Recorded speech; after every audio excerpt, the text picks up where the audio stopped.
That's a clown question, bro. So I'm gonna kick some dirt. He gets on base. Just a bit outside. I'm not the type of player that's going to be Johnny Hustle. If you don't want me to watch the ball, you can go get it out of the ocean. And welcome to the show to be named later. We're talking baseball kind of whenever. I'm your host, Christian. The other voice on the podcast is Daniel Curran. How you doing, Daniel? Chris, we got postseason baseball on deck coming up on Tuesday. We got some great matchups that we're going to go over. We had a great end to the regular season, except for the Giants. That was a terrible call. Other than that, I've been pretty good. Yeah, it's been pretty crazy. It's been pretty crazy to see like the entire world of sports heat up All at once, yeah. And baseball is, they're not lagging behind in any way. Playoff races, lots of cool stuff going on. Some comebacks, some teams that can't get out of their own way. Yeah, it was a pretty interesting past week of baseball. That's right. Kind of as we predicted. So, basically, yeah, we got our series ready. It's 8 different wild card series, 4 in the NL, 4 in the AL, and it's gonna be fun. So, how would we review kind of the 60-game regular season of 2020? Well, I think we're glad that there was an expanded playoff. Yes. Because, what would they – like, in the AL, it would have been what? The Rays, the A's, the Twins, and the Indians and the White Sox? That would have been the playoff, I think? Yeah, I think so. The Astros, Yankees, and Blue Jays would not have made it, so we get to see those teams. Mm-hmm. And then the NL, it would have been the 3 division winners, the Cubs, Dodgers, and Braves, and then I think the Padres and the Reds, maybe? I think the Reds. It would have been a cluster, and there would have been they probably would have had to do tiebreaker games. It would have been, yeah. It would have been, the NL would have been wild. But I am glad that we added the expanded playoff. That was a good decision that was made very last minute. This is, I guess, a fun experimental season. I think there are some things that I like. There are some things that I didn't like. I think that the base runner on second base should never be a thing again for extra innings. I think that should be a one-time thing. The universal DH, I did not hear any complaints over that this entire year. I don't see why that doesn't stay as a thing going forward. What else? Was the 3-batter minimum a thing this year? It was a rule. Honestly, I don't think we didn't notice it. Really. Yeah, I don't think that got. I think people hated it at first. I really don't think it got much notice. I think the only thing that got noticed was the extra inning runners. Yeah, honestly, I will say I think we might notice it more. If we're ever gonna notice the 3-batter minimum, it will be in the playoffs. During the playoffs. Yeah. Yeah, it will be during the playoffs when maybe a guy gives up 2 scorchers and it's like, why can't we take this guy out? Yeah. Because you just know, as a baseball fan, you have to admit that sometimes you don't pick up on everything in regular season baseball, but postseason baseball, nothing goes unnoticed. That's when you really see it all, and every detail is paid attention to.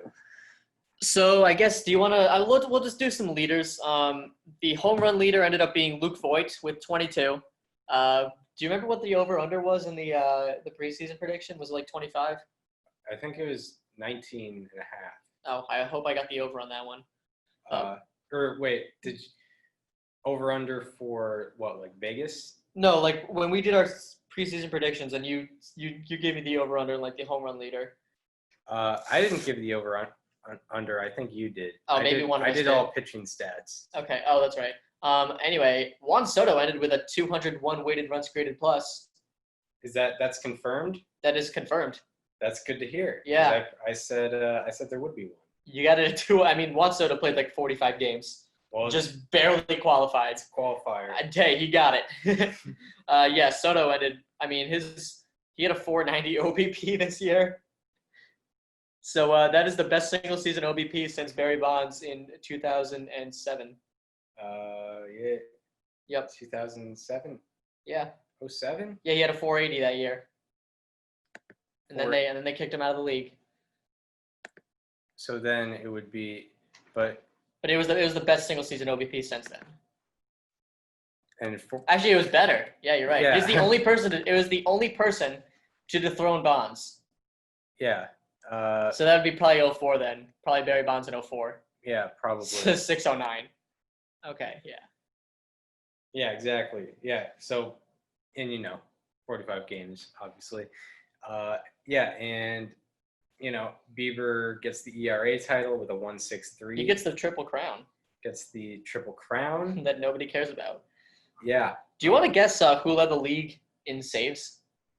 Oh. Because I feel like no one really pays attention to that, and I'm kind of surprised by the name I'm seeing here. Is it? I'm trying to Think of a team that would win a lot of close games. Trying to think this. Is he on the Marlins? No, but Brandon Kinsler is tied for fourth with 12. This person had 16. Jeremy Jeffress? Nope. I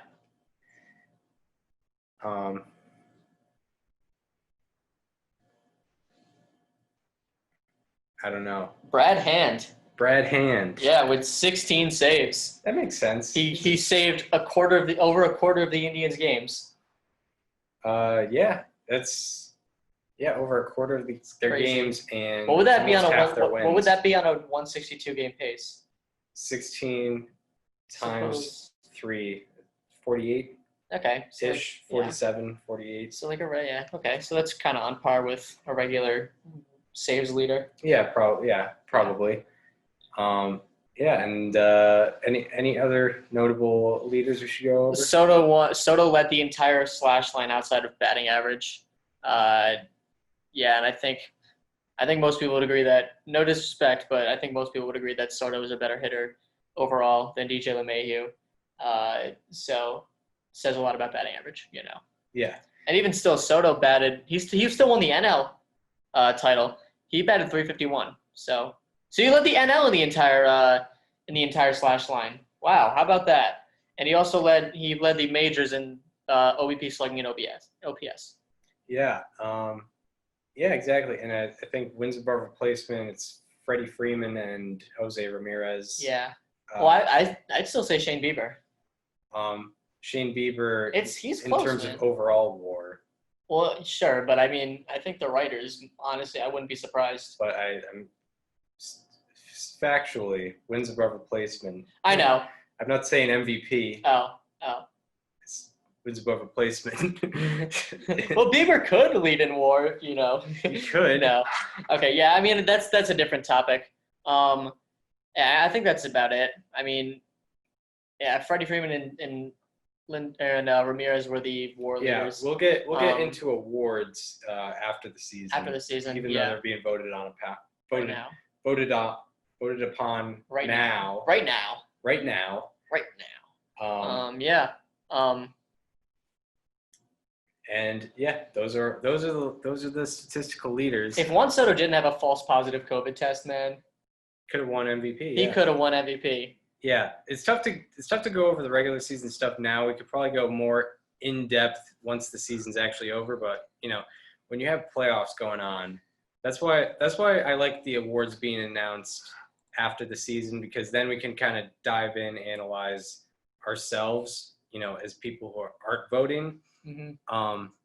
And yeah, I like it that way, and we can focus on the playoff stuff Exactly. now. So the first series, I guess we should get into the 4 versus 5 series in the National League. Pretty good series going on. Padres versus the Cardinals. Padres being the 4 seed, Cardinals being the 5 seed. So keep in mind that these series are best of 3, and they're all in one stationary place. So the Padres are going to be home for all of these games. As far as pitching matchups go, none of them have been announced yet. And Dinelson Lamet went down with an injury. I don't know if you saw that, Chris. But I don't know how severe it is, but it looks like for the Padres, you might have Clev, Davies, and I guess Paddock for the 3 games. Yeah. Assuming that he's hurt. For the Cardinals, you're probably going to have Flaherty, Wainwright, and Dakota Hudson. I think that makes the most sense. Yeah, it would make sense. So just some notes. So the Padres, they're in the playoffs for the first time since 2006. In that season, they lost to the St. Louis Cardinals. So this is a chance for some payback for San Diego. And the Padres, they're a dangerous team at home. They're 21-11, and the Cardinals are all right on the road. They're 16-15. The reason that doesn't exactly add up is because they count games played in St. Louis, like not like in a doubleheader if they're on the road or whatever, but they're home. This is games played at Busch Stadium, I believe. So the Cardinals are 16-15 at home, or on the road, I'm sorry. So Chris, what are your initial thoughts going into this series? Cardinals Padres. It's weird. Like even though the Cardinals played almost their 60-game full season, it was never, you could never really get a gauge on the Cardinals and what direction they were going to go in. They played so many doubleheaders and just split a lot of them because that's kind of just the way doubleheaders are. Yeah, I mean, what stinks for them is Jack Flaherty is currently going in the wrong direction. Their offense, despite Paul Goldschmidt's efforts, it was average to say the least. Do you want to walk back what you said about Goldschmidt? So I said, at the beginning of the year, I made a bold statement. I said, this offense, this team is going to rely on Paul Goldschmidt's success. Last year, he didn't do as well as he normally did. He didn't have a Paul Goldschmidt year. He didn't have a Paul Goldschmidt year, and the offense was less than average because of that. But this year, they're going to be better because Paul Goldschmidt is going to be better. And I said, if he has an OPS above 880, they will win the division. If he has an OPS below 880, they will not win the division. And today we were on Paul Goldschmidt watch. He entered the game with an 871 OPS, and he hit a single to bring his OPS up to 877, then another single to bring it up to 882.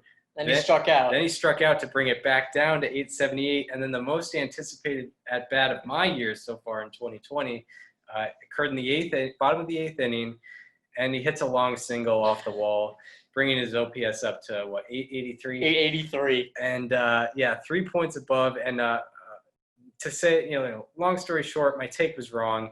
He had an OPS above 880, and they did not win the division. They did not win the division, so it's very unfortunate. I mean, we're really disappointed in Paul Goldschmidt there, or in the rest of the Cardinals, because Paul Goldschmidt did his job. Yeah. He did exactly what he was supposed to do. Yeah, an OPS above 880. What more could you ask? I don't know. I have no idea. That was the line, and I don't know what went on with the rest of the Cardinals. No idea. Very unfortunate. For the Padres, I mean, this is America's team. This is the team that I think will have the most outside rooting interest. Like, I feel like, if your team is in the playoffs and you need to adopt not like a backup team, I feel like the Padres are going to be it for most people. And if your team is not in the playoffs and you need to adopt a team, everyone's going to be hopping on the Padres bandwagon. So I feel like this series will get a lot of ratings, and I think the rooting interest nationally is going to be very lopsided. I would agree. Yeah, the Padres, ever since Slam Diego happened. Ever since Slam Diego. Ever since Chris Woodward. How much the Padres owe so much to Chris Woodward, man? Yeah, in terms of like jersey sales and merchandise. Yeah, they owe a lot to him. And yeah, the Padres, I would agree. Definitely America's team. The Cardinals are the more, traditional kind of blue collar team. And I don't know, it'll be an interesting matchup. I think the Padres look better on paper. The Cardinals had sort of an upset last year in their first playoff series. Mm-hmm. We both expected the Braves to win, but they beat the Braves. So I don't know. We'll see. I think the Padres are rightfully the favorite in this series, but you never know, especially a 3-game series. Yeah. So on to the 4-5 series in the American League. Do you want to do predictions at the end of everything, or like at the end of talking about each series? I feel like we should do that. Series by series? Yeah. Okay. Especially for the first series. So with Padres Cardinals, I've not written it down yet. I have an idea in my head. Yeah, Padres. You go ahead first. All right, I'm gonna say Padres in 3. Padres in 3. I think it's gonna be the Padres win games 1 and 3. So you got Clev on the mound game 1. I think he's gonna shove. And as we've said so many times, starting pitching matters so much in these 3-game series. I think Clev is going to go out there and shove. He has, I think, the most postseason experience out of everyone on these two rosters because he was with Cleveland all those years. Yeah. So I think he's going to, go out there and do his thing. Even if he isn't in the best of health, I think he's going to do just fine. And then game 2, I'm going to go ahead and guess that Wainwright starts that game, or maybe I shouldn't. Maybe I shouldn't guess. Maybe I should just play it by ear. But I think the Cardinals are going to steal that one, and then the Padres are going to come out game 3 firing, and they're going to win it. Yeah, I actually think, even though it's a tight matchup, it will end in 2 games. I think they will be close games, but I think the Padres are going to show how important their bullpen really is to that team. And I think they're gonna win.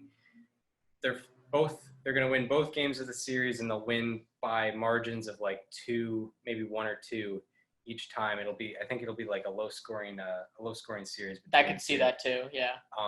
Although Padres offense is no one to mess with. So yeah, on to the American League 4 versus 5 series. The Yankees and Indians, kind of a playoff tradition, somewhat. You could say they're facing each other in a for the 3-gamer. 5th time in the last 25 years. Yeah, it's an exciting series. So I just mentioned they faced each other in 1997, 1998, 2007, and 2017, and those 4 series have been split between them because the Indians won in 97 and 07, the Yankees won in 98 and 17. The Indians are going to be home, and the Indians are 18-12 at home. The Yankees 11-18 on the road. Not good. Not good at all. Yeah. The Indians, of course, have arguably the best starting pitching, and maybe even just the best pitching in general in all of baseball. I mean, Shane Bieber going game 1. That's the Cy Young and possibly the AL MVP. Carlos Carrasco in game 2. He is one of my how about that's from a couple weeks ago. And Zach Plesac in game 3. Has really good strikeout numbers at 2.88 ERA on the season. And then even in the bullpen, like you're going to have Tristan McKenzie coming out of that bullpen. You're probably going to have Savale, who Chris is going to talk about later, coming out of the bullpen, along with Nick Wittengren, along with James Karinchak, who had crazy strikeout numbers in his rookie year, and along with Brad Hand, who led the league in saves.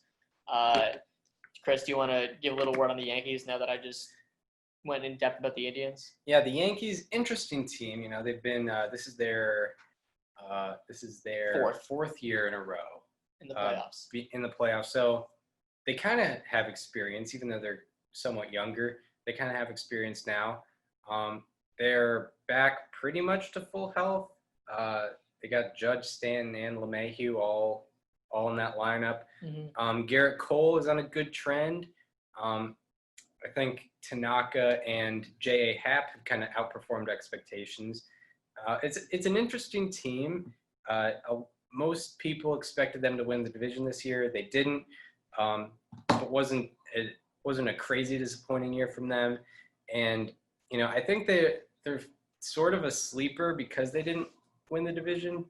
But, they have more playoff experience than most of the American League this year. They do. They probably have the most experience other than, I guess the Astros. Actually, not even. The Astros have so many rookies on that team. Yeah. I wouldn't even say that. It's like them and the Indians. I'm going to sound like such a homer here, but I feel like this is the least confident I've been in a Yankees team in the postseason since 2017. Even last time when they faced the Indians, I knew that team was very good. Yeah. I don't know. I don't know how I feel about the Yankees this year. I mean, maybe it's because of that road record. That 11-18 does look really concerning to me. Just some notes. I'm looking at pitchers, their starting pitchers' home road splits. So as soon as I can get that up, I will find out what we're looking at here. Garrett Cole is a 3.67 ERA on the road this year with, obviously good strikeout numbers. You're going to have that always from him. He has a 2.09 ERA at home. So obviously, I don't think that is super dramatic, but he obviously does perform better at home. I don't think that's going to come too much into play in Cleveland. I don't think we're going to look at his start in Cleveland and be like, oh, well, he was on the road. What are you going to do? But yeah, Tanaka is actually way better on the road, believe it or not. This is strange. He's 3-1 at home with a 4.40 ERA, but he's 0-2 on the road with a 2.33. Strange. Interesting. Yeah. Interesting. So Tanaka is actually better on the road, and now I'm going to look at Jay Happ in just a second because that's likely the third or the second starting pitcher that they're going to throw out there. I think they threw out Happ in Game 3. That would be my guess. He's a 4.78 ERA on the road with a 1.96 at home. So that's not good. Yeah, I mean, it'll be interesting, and, who knows, because that Indians offense It's really such know. a question mark. Exactly. Like, Yeah. outside of Jose Ramirez, like, no one has really been outstanding. Like, Carlos Santana has probably the weirdest slash line of all time this year. Have you seen it? Yeah, his OBP is like 150 above his average, Yep. right? But his slugging percentage is like 70 points below his OBP, which is very weird. It's very interesting. I think I have a bold take here. So you have Bieber versus Cole Game 1, which is the best matchup we're probably going to get all postseason. Yes. Whoever wins Game 1 wins this series. Yeah, that's a good take, I think. That's what I'm going to run with. Yeah, that's, you would expect that. Statistically, even without Bieber and Cole, you kind of see that happening. But yeah, so yeah, Bieber, Cole, whoever wins that, that's who you think is winning. Do you have a prediction of who will win the series ultimately? I'm going to go Indians in 3.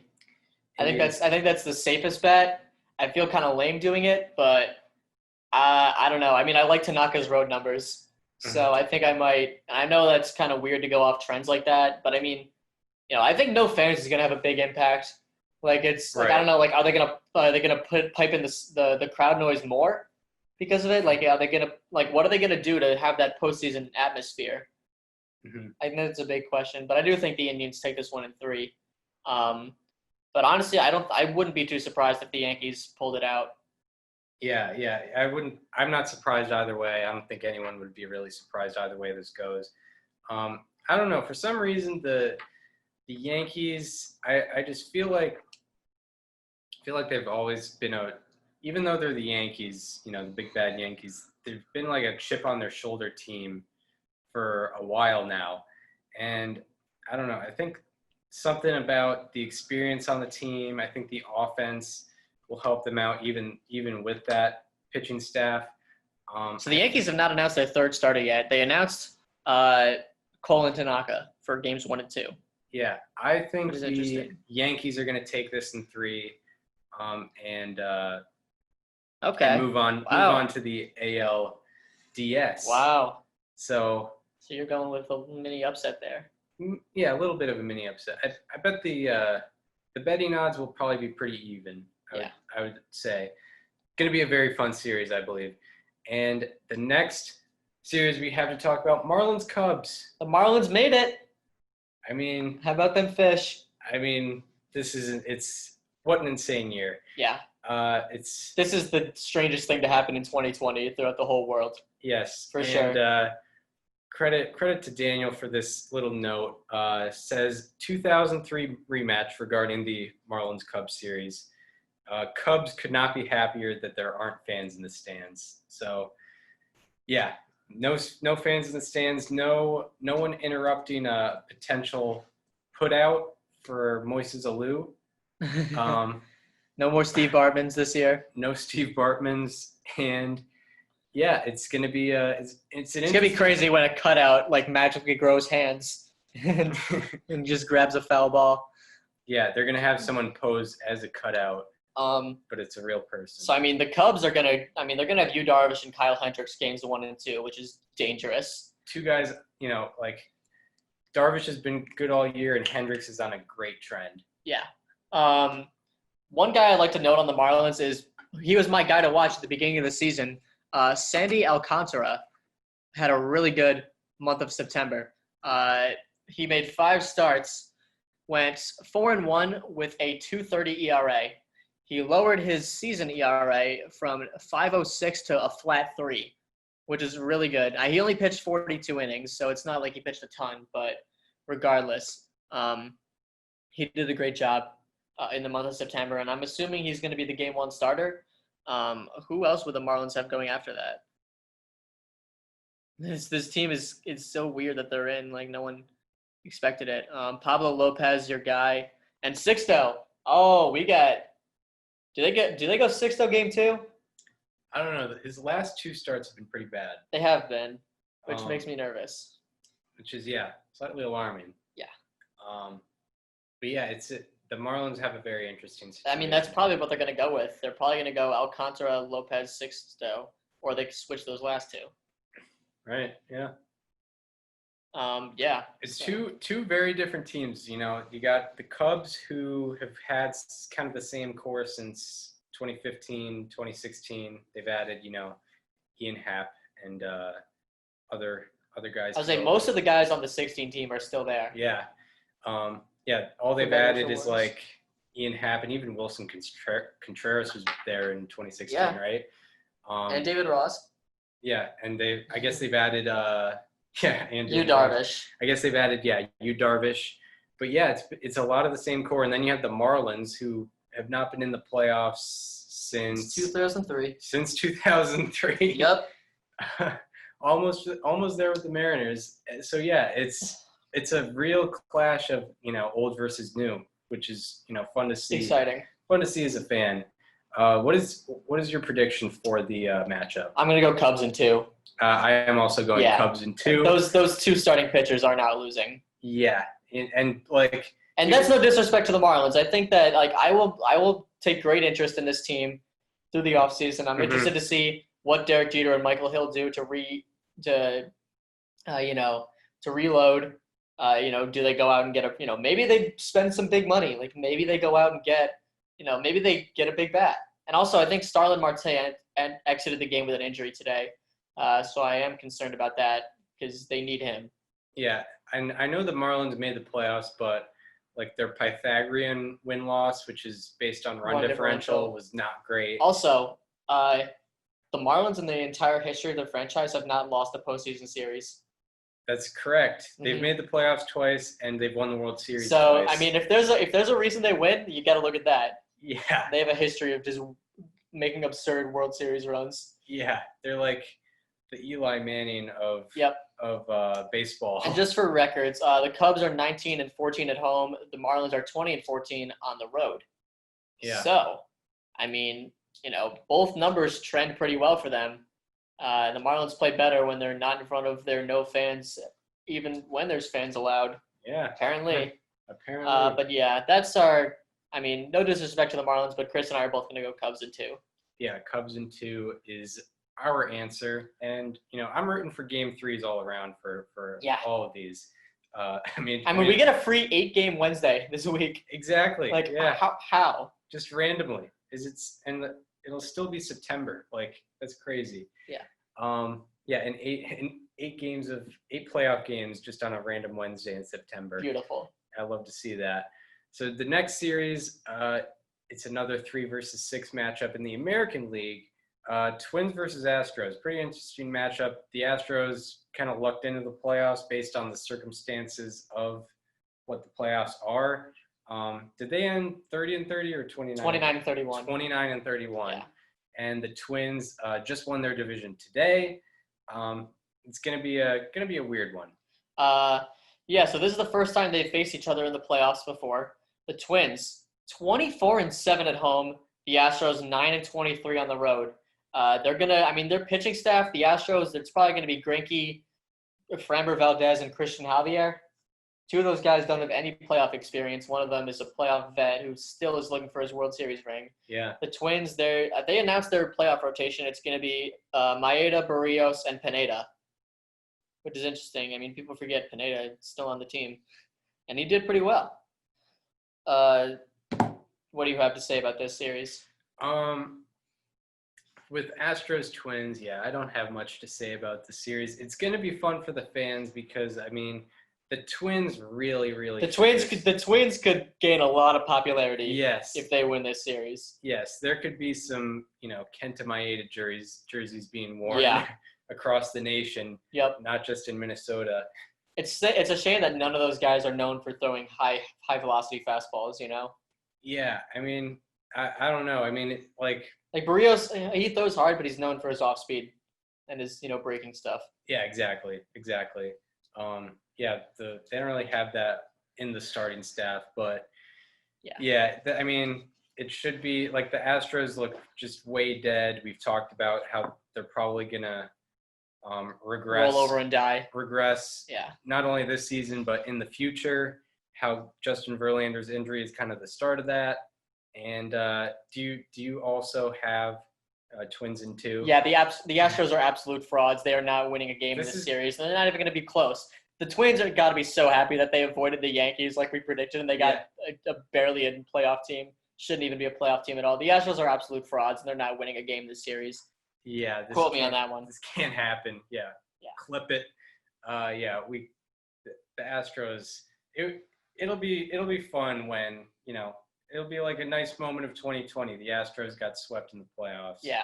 That'll be a fun moment. Good whole preferably not even close games. Yeah, exactly. I feel like Greinke's on a bad trend. Maybe he gives up, a quick 5.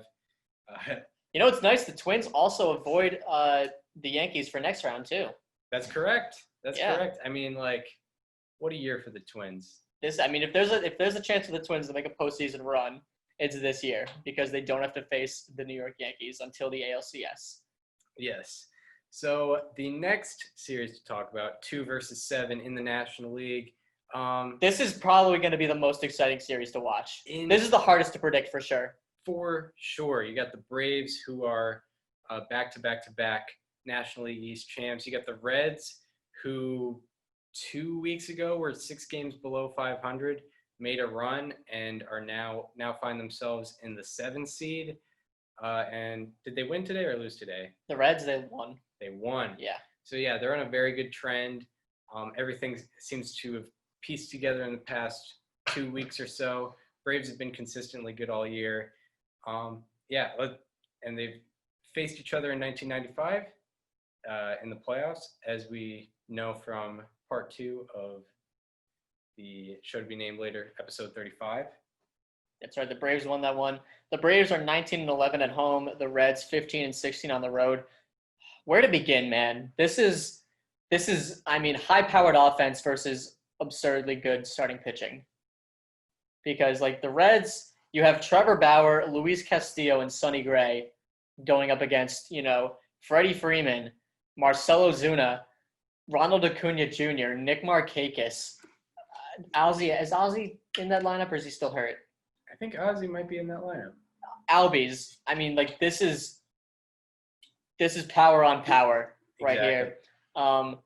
If you're the Braves, you have to win this series. You have to, because you've been in the playoffs twice in a row. You've proven that you are perennial contenders every year. You've never won a playoff series. You have to win this series, and they're not obviously getting any favors with the matchup they're drawing here, because Cincinnati's been arguably like one of the hottest teams in the league over the past 2 to 3 weeks. They were dead to rights. I think they were 6 games under 500 at one point. Yeah, they were 20-26. That's right.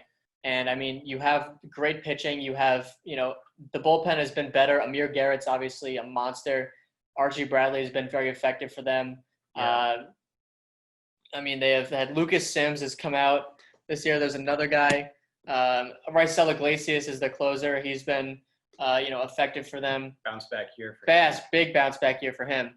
The Braves got the worst draw. They did. Worst draw for. Did you see what Joey Votto said after they clinched in the presser? Yeah, I think I did. He said we're an effing nightmare. Yeah, and there's one more guy on the Reds I wanted to mention, and his name is it's Tajay. How do I pronounce his name? Tajay Atone. I think that's his name. If I mispronounce that name, I'm sorry. But he is a bullpen pitcher for them. He pitched 33 2/3 innings this year for them. He had a 2.94 ERA, and he is actually 5th on the team in B-WAR behind Tyler Mahle, Luis Castillo, Jesse Winker, and Trevor Bauer. Trevor Bauer, you could argue, is the National League Cy Young, and he's going to be going in Game 1 of that series, and he is built for this. I have the Reds taking Game 1 against Max Fried. The Braves haven't announced their full rotation yet, so I don't know how comfortable I feel making a full prediction. Game 2, they're probably going to go with what? They're not going Anderson game 2, are they? The Braves, I mean, Would they? it would make I would be all for it. Statistically I would be all for it. He's been the second best starter in that rotation. I would be all for it. Me too. I'm not even from upstate New York. I don't even have the bias. I would agree with it. I mean, everyone who's listened to this show for 3 seconds knows that I'm more than obsessed with Ian Anderson as a human being. I don't like the Braves' depth outside of that. You're going to have Kyle Wright, 24-year-old, starting game 3 based on what I'm seeing statistically here. You can't do a bullpen game there. It sucks that Newcomb is hurt, Toussaint is hurt. You're not going to start Robbie Erlin, and you're certainly not going to start Tommy Malone. They're going to go Anderson game 2, man. They're going to go Anderson game 2. And I think they're going to win that game by default. He's going to get Luis Castillo there because everyone knows I'm just the biggest Ian Anderson guy in the world. And then game 3, you know what? I'm going to say Reds in 3 just because I don't feel that confident the Braves keep pitching for game 3. Right. I think it goes Reds, Braves, Reds. Yeah, I think the Braves are just coming into facing the Reds. We didn't even mention Adam Duvall for the Braves offense too. Yeah, he's been outstanding. He's been a wrecker. It is unstoppable force versus immovable object. It is with the Braves offense and Reds pitching. I just think the Braves are catching the Reds at the exact wrong time. And I think the Reds are going to take it in 3 as well. That's going to be that's the number 1 series to watch this week, by far. Yeah, for sure. That's the one that should be primetime television. Yeah, it's amazing. What a series! The next one is an interesting matchup, I would say. Interesting matchup. You got the White Sox going against the A's in a 2 versus 7 matchup in the American League. They also, 2 old franchises have not ever faced each other in the playoffs. Crazy.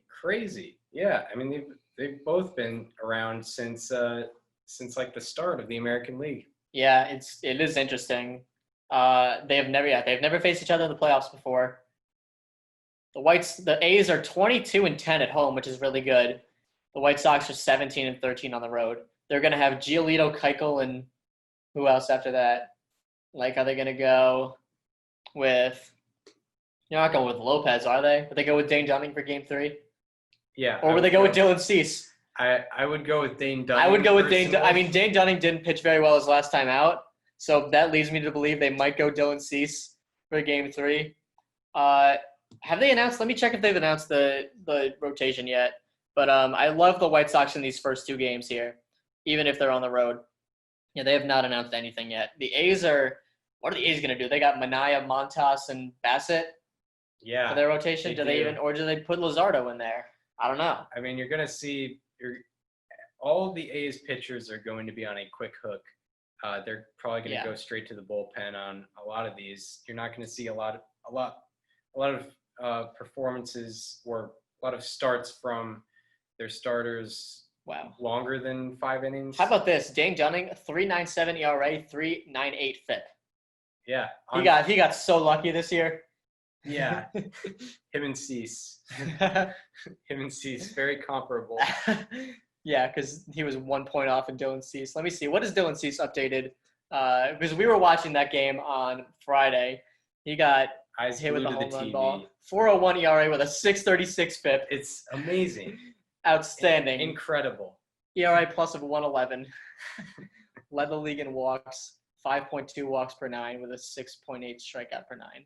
In his strikeouts per 9 went way down this year in less innings, believe it or not. You know what? The White Sox aren't even going to have to worry about game 3. They're going to win it in 2. They're going to win it in 2. I also have the White Sox winning. However, I have it in 3 games. I don't know. I'm going bold. I love those 2 starting pitchers. Like, Keuchel has been one of the most effective pitchers in the league in the month of September, and Giolito is a gangster. Yeah, I would say the A's just find a way to get one of them. The A's. I like that bullpen a lot. But I mean, the A's have are notorious for just being bad in the postseason since like the turn of the decade or the century rather. yeah. Have they won a playoff series since what 90? Have they won a playoff series since 90? Well, Oh, the 06 or DS, right? Because they lost in the CS to the Tigers. right. Okay, 06. 06, 06. 2006. All right, A's. Who do they even have in 06? I don't know. Twins No, the A's. or 2006. I think they had Frank Thomas on the team. That's right. They did have Frank Thomas. Yeah. Yeah. Total. Let me look up the 06 A's. Hang on. They had Frank Thomas. They had I don't know, Derek Barton. Did they have? They didn't have Giambi, did they? He was one no, of they them. didn't have Giambi. Yeah, they had. Did they have Rich Frank Harden? Thomas. They had Jason Kendall. They had Barry Zito. Okay, I can understand that. They had Jason Kendall. They had Nick Swisher. They had Dan Herron, Frank Thomas, Eric Chavez, Mark Ellis, Jay Payton, Milton Bradley. Just an outstanding Houston Street. Just an outstanding. They had Marco Scutero. Wow, what a team. Joe Blanton was on this team. Esteban Loaiza was on the team. I mean, that's just an unstoppable force right there. I don't know how Maglio hit that. They beat the Twins. Okay. So, hey, you know what? The A's, they have won a playoff series in the last 30 years. Yeah, so cut them some slack. I mean, I know people want to talk about how the A's choke in the playoffs. They won it in 06. Yeah, they did. Three games to nothing. Yeah, and by it, I mean the LDS. Yeah, everyone remembers that one. Yeah. That's shout out. They beat Johan Santana in game 1. Yeah. So, I mean, what more could you ask for? Yeah, what more could you ask for? I mean, come on. So I have White Sox in 3. You have White Sox in 2. They have been slumping lately, but I think they can be different in the playoffs. Yeah, they've makes sense. also faced some tough competition as of late, so I Mhm. guess that would explain kind of the slump. And then our last 2 series are 1 versus 8. We got Dodgers Brewers, a 2018 rematch. This time in the quote unquote wild card round, as we're calling it now. The 2018 rematch, and you got the Dodgers, who have done very well at home, 21-9 at home. They've done well, the whole year. They've been the best team in baseball all year. And then you got the Brewers, who backed into the playoffs. They're 14-7 on the road. They're 14-17. 14-17 on the road. They're 29-31. 29-31 overall. Yeah. It's really a David versus Goliath right here. This might be surprising, but I'm going to go Dodgers in 3. Dodgers in 3. Yeah. Corbin Burns is hurt, is he not? Yes. I think they win the Brandon Woodruff game. Brandon Woodruff's pitched really well lately, and I think he's not going to face Kershaw, unfortunately, so we will not be getting that rematch. But I do think Buehler's coming off the IL, right? Because he's pitching game 1. The Brewers haven't announced any of their pitchers, but the Dodgers announced Buehler, Kershaw. And I'm pretty sure Buehler is coming off the IL to make the start, because I don't believe he started any other games before this after going down. Let me check. Oh, no, he did. He made 3 starts. He actually did very well, but he didn't go very far. He never pitched more than 5 innings. He's a 1.54 ERA in 11 2/3 innings pitched. I mean, how ready is he to go deep into a start? Who? Buehler. Yeah, I don't know. He hasn't pitched more than 6 innings all year. Yeah, Walker Buehler. That's a weird one. Kind of a quick hook situation. It might be, because then you got to hope that Kershaw goes deep into game 2. He's been, and it stinks for the Dodgers because he's been kind of huge for them in the playoffs, even when they've been losing. Yeah. Bold prediction. I'm going Brewers, Dodgers in this series. Brewers, Dodgers. Yeah. Yeah, it's kind of a question mark there. Like, the Dodgers pitching situation is a little more of a question mark. Like, starting pitching situation is a little more of a question mark than usual. Yeah. But stacked offense, stacked bullpen, should get the job done for the series. I am going Dodgers in 2, which is probably the less controversial take. Yeah. I'm taking Dodgers in 2 there. And we move on to the Blue Jays and Rays. Fun interdivisional, or I guess, Yeah. interdivisional matchup. They have also never faced each other in the playoffs. Rays have not been in the playoffs that much in their history. I've never been. I don't think they've ever been in the playoffs at the same time. Rays and Blue Jays? Definitely not. They definitely have not been. Nope, never. Yeah. Never been to the playoffs at the same time. And here they meet, 1 versus 8. The Rays 20-9 at home, Blue Jays 15-19 on the road. So I guess that plays into the Tampa Bay Rays advantages. Yeah. So I mean, for the Blue Jays, you got Ryu going game 1, Taijuan Walker going game 2, and then game 3 is kind of a yeesh. You don't want to. I mean, Robbie Ray is an option. Nate Pearson may be an option. He came off the IL and got his first career win. And the Rays obviously have Snell, Glasnow, and Morton in that order they've announced. And, I mean, Glasnow and Morton have kind of underperformed this year, but I think they can turn it into another notch in the postseason, especially because Charlie Morton has a lot of postseason success. The Rays are going to win this series, and Morton is in position to pitch game 3, and I think he's going to shove in that game 3. But I'm still going to say Rays in 2. Rays in 2? Yeah. What did I put down? I have the Rays beating the Blue Jays in 3 games. Okay. Which one do you think they take? The Blue Jays, I think they have a good shot whatever game Hyunjin Ryu pitches. Which would probably be game 1. Which will probably be game 1. Against so Snell. That might be a thing. Although, now that I think about it, after Ryu, it's Walker's been okay. Walker's been pretty good for them. Yeah, but as far as the bullpen. Oh, out of the bullpen, yeah. I mean, Jordan Romano, Rafael Dolis. Yeah. They do have a couple guys, but it's not that deep. And also, I like the way the Blue Jays have been playing. Also, I'm just excited to see Vlad Jr. in the playoffs. Him, Bo Bichette, Kevin Biggio. Yeah. That's going to be so much fun to watch. The Blue Jays, I like the way the Blue Jays have been playing in the playoffs, or not in the playoffs, and as of late, in the late weeks of September. And I think they get 1. I don't think they'll win the series, but I have them losing in 3 games to the Rays. Wow. So that's the divisional round preview. Wild card round preview. The wild card round preview. I'm excited. Correct? Yeah. So these games are going to be done after Thursday, right? Yeah. No, Friday. Oh yeah. Friday, because the NL starts on Wednesday. Yep. So, and then they get started on Sunday. So we're probably not going to be talking to the people until That's it. We'll record on Saturday. Yeah, we'll preview the division series. Do a Saturday afternoon cast. Recap everything that happened. Yeah, we're talking baseball kind of whenever. Whenever. That's kind of whenever. Exactly. So, yeah, the wild card round. It's gonna be fun. It's gonna be a lot of fun. So now we're gonna get into we're gonna kind of do a timely edition of How About That, one of our favorite segments, highlighting players that have been doing well. I personally today do not have a How About That. It's a negative day for me, unfortunately. I have 2 slightly alarming no How About That's. Oh. And Daniel has 1 of each. So here we have our Monday, September 28th edition of How about that?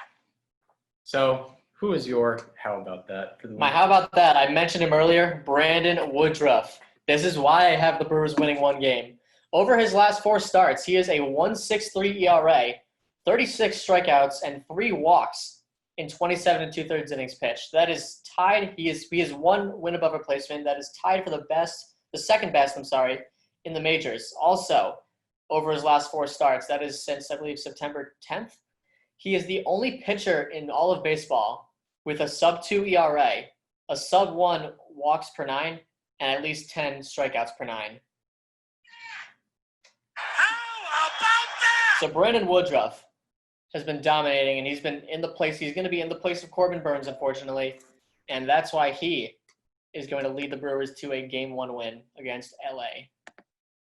That's right. That's right. Brandon Woodruff is definitely coming into his own as of late. Got to go to docs, or I can just go right here. So now we go from the highs to the lows. Now it's slightly alarming statistics where we're talking about players that are not carrying momentum into the playoffs and, might be an issue in the playoffs, whether it be in the first round or afterwards. So I'll start because I have two of these. My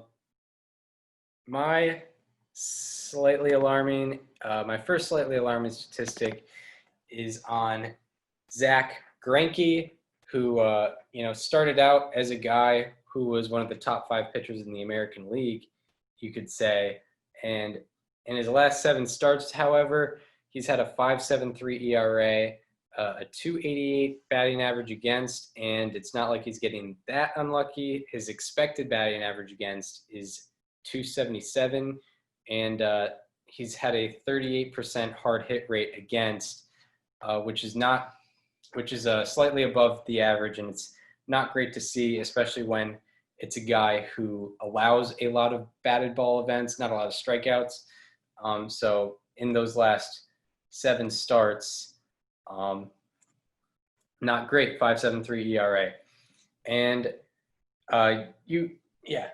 now your slightly alarming statistic. So you went with an Astro. I'm also going with the Astros as a whole. Their offense in the month of September, they're the only playoff team to not produce 1 win above replacement as a team offensively.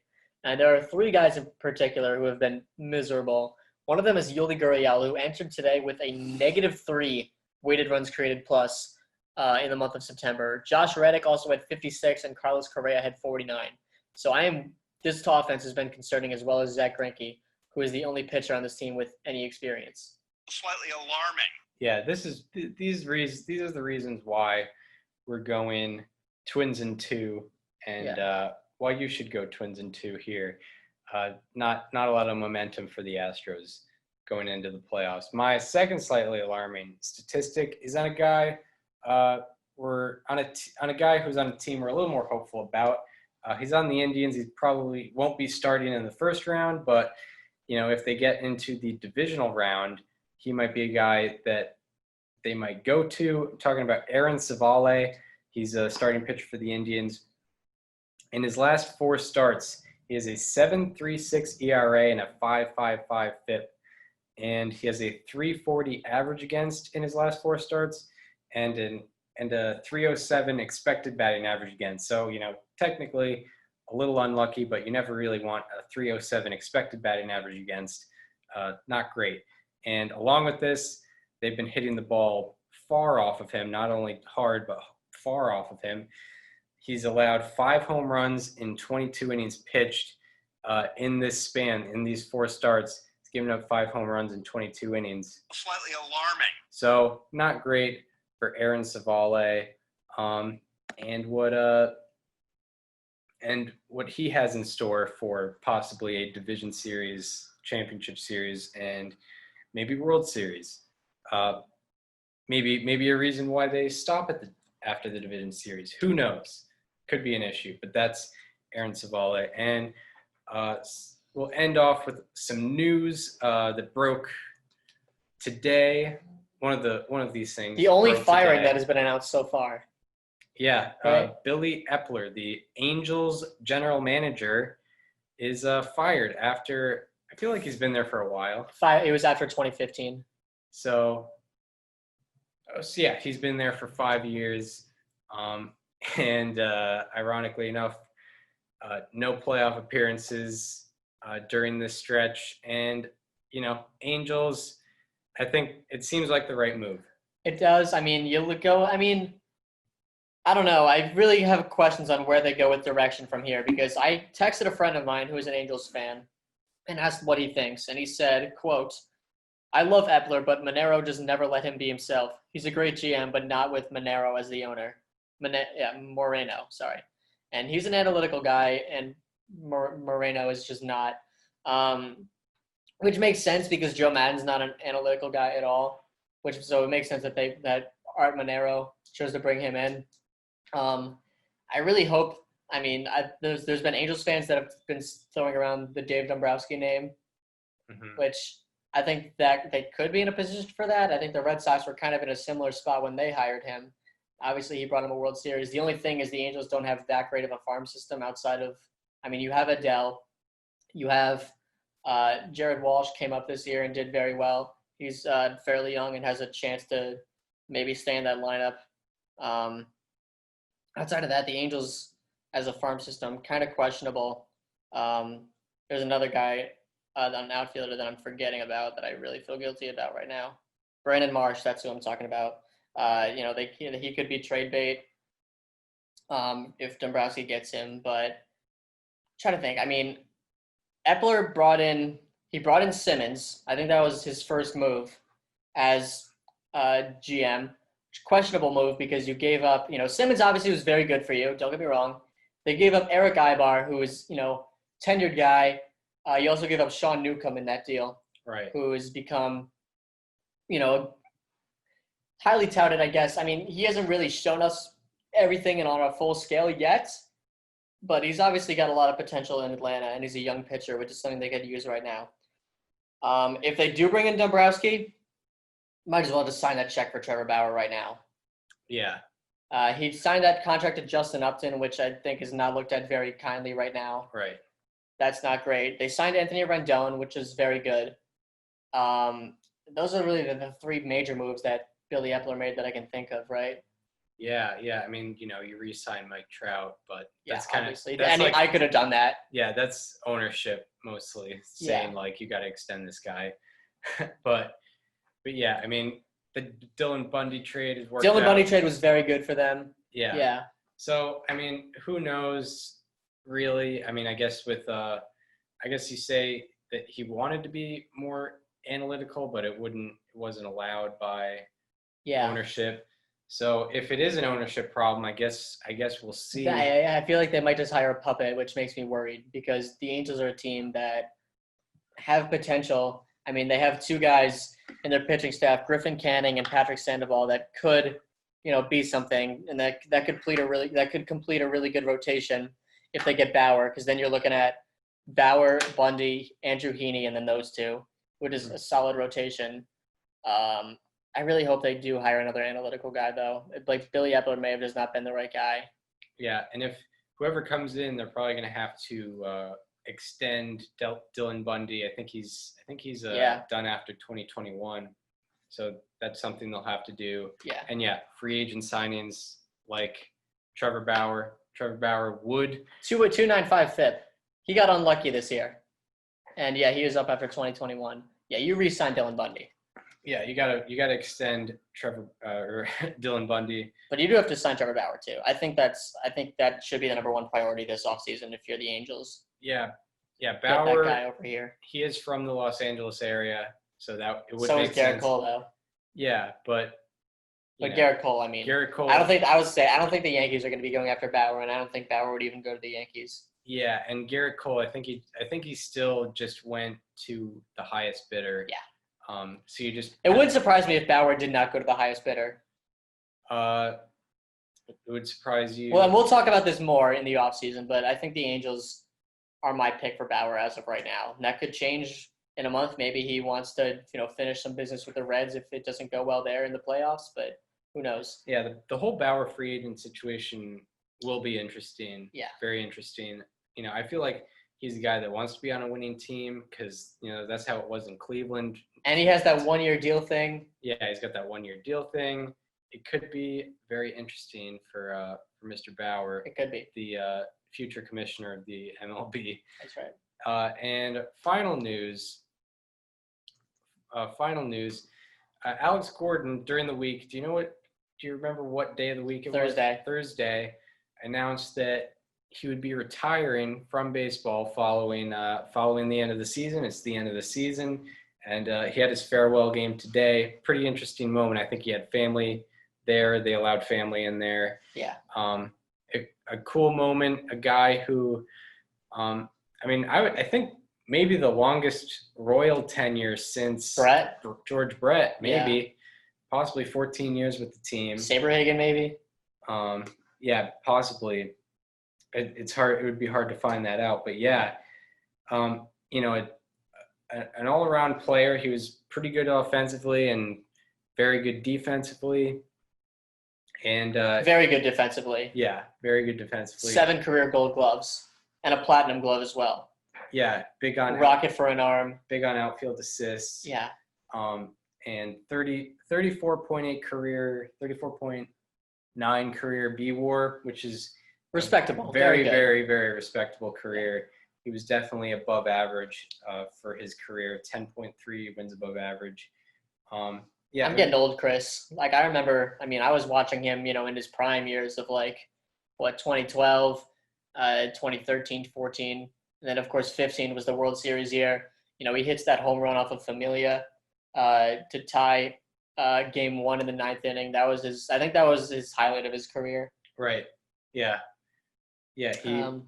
He did something that nobody else does today, and that's stay with one team for an entire, career. Yeah. Especially a team that was really only competitive for 2 years out of his 14 years there. But make no mistake about it, he got, he had his fair share of success in those 2 years, especially in the playoffs. Yeah, and not a big market team either. Not a team that usually extends their guys for the future, but they kept Alex Gordon around. He was drafted in 05. That's right. 05. He was in that really good draft class, 3rd overall pick. Or no, I'm sorry, 2nd overall pick in 05? Apparently. Yeah, 2nd overall pick in 05 to Justin Upton. Yeah, and it seemed to have worked out for the Royals. Yeah, I remember when he hit free agency and everyone was talking about, I want to say it was after 14, he hit free agency and he ended up re-signing. They ended up basically buying out his contract.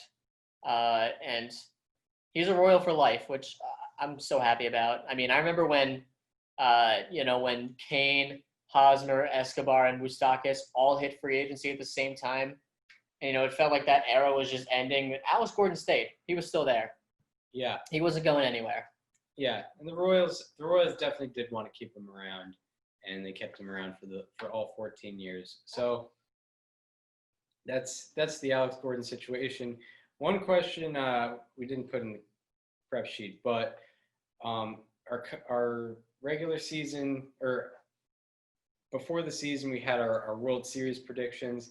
Do you think any of your predictions from before the season have been kind of amended in terms of who you have making it further, who you have not making it further, who you have winning the World Series? Well, both of us had Rays Dodgers in the World Series, and Yes. they're both the 1 seeds. So I feel like it'd be pretty hard to write that back now. Yeah. So I think I'm going to stick with Rays Dodgers as my World Series pick. Yeah, I also have Rays Dodgers, and I have the Rays winning the series just because I don't trust Dave Roberts enough. That's fair. You're obviously now looking at a situation where the Rays don't have as much pitching depth as you would have thought. Correct. They're going to have to do a bullpen game, which not that that's too much of a problem for them. They have a lot of guys that have performed. Kevin Fleming, John Curtis, guys like that have really stepped up this year. Naturally, guys that nobody had heard of this year, but that's kind of just what the Rays do. I'm still going to stick with Rays Dodgers as my World Series pick. Yeah, either one of them winning would kind of add to the randomness of 2020. The Dodgers actually they did it in the season where they had more playoffs. Yeah, the Dodgers actually coming through would be pretty wild to think of. It's weird. You expect them to win, but you also kind of don't expect them to win now in a weird way. And the Rays, it's they should win, but based on historically speaking, they're not. Something's going to happen. I don't know what, but something is going to happen. Yeah. I can't tell you what round. I can't tell you who's going to be at fault. Yeah. I can't tell you what's going to happen, but just something catastrophic is going to happen where the Dodgers are not going to win. Yeah, and then the Rays, they're a team. Their payroll is under $100 million. They have made the World Series once before. They're a franchise that's 22 years old, Hmm. and They've never won one before. they don't have a big fan base at all, and them just winning the World Series would be perfectly random Exactly. for this year. Wouldn't that be 2020? That for would you? just be such a 2020 what thing. a 2020 thing if the Dodgers or Rays won the World Series.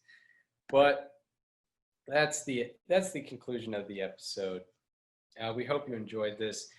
If you want to follow us on social media, follow me on Twitter at Chris_Gianta. Follow Daniel on Twitter and Instagram at Daniel_Curran, and also follow the show Instagram at STBNL Podcast.